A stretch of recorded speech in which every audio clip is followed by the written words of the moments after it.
Let's do problem 43 on page 826 in chapter 26. Yay!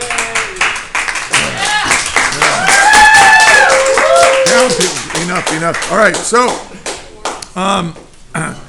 the problem says determine the capacitance and then the maximum potential difference that can be applied to a Teflon-filled parallel plate capacitor having a plate area of 1.75 centimeters squared and plate separation of 0.0400 millimeters. So a lot of unit conversion required here.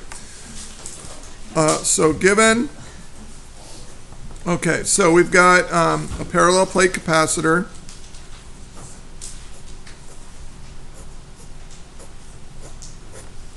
And it's filled with Teflon.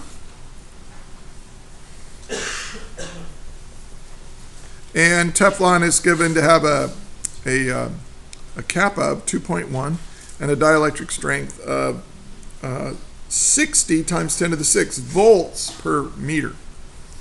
And D is given to be 0.04 millimeters.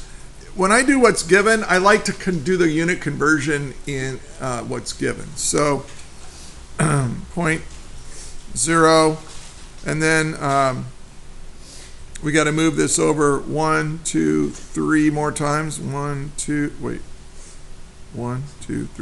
So there's going to be 1, 2, 3, 4, and then so 0, 1, 4, 0, 0 meters. Did I do that right? 1, 2, 3 is 0.04. Yeah. Okay. So it's very, very small distance. Now the area is given to be 1.75 centimeters squared. Now 1 centimeter is equal to 100 meters. Wait, that would be...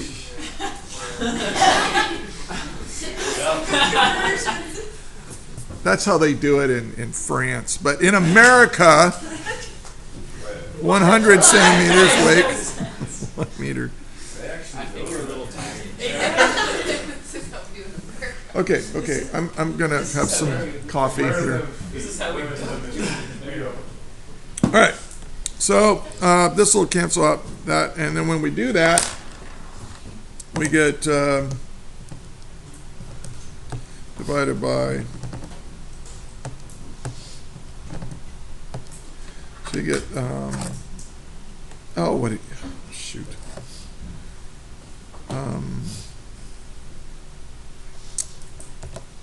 Please stand by.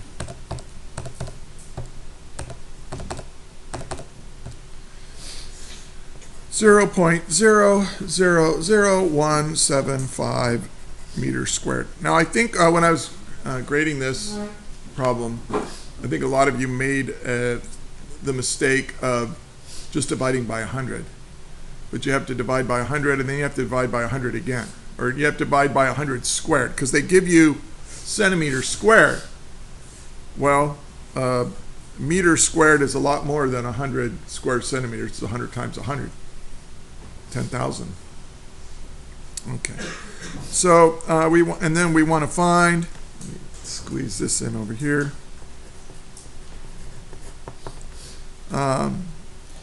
A, the capacitance, and B, the maximum V max. So let's solve.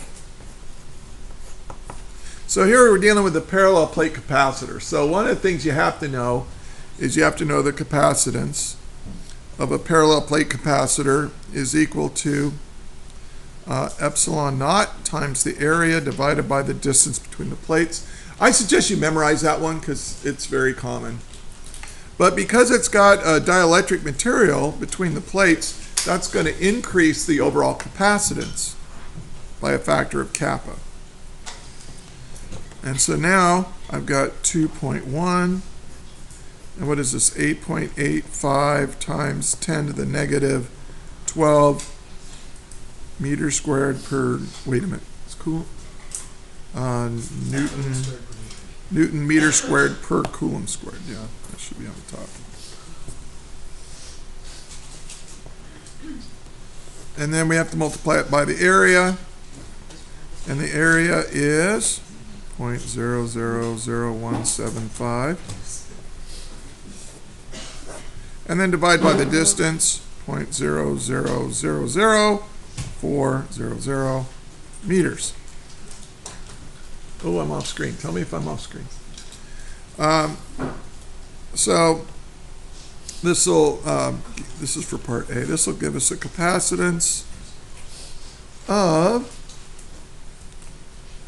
8.13 times 10 to the negative 11 farads. But I don't know, the book, if you move this over one time, make this 81, this becomes negative 12, and that's a pico.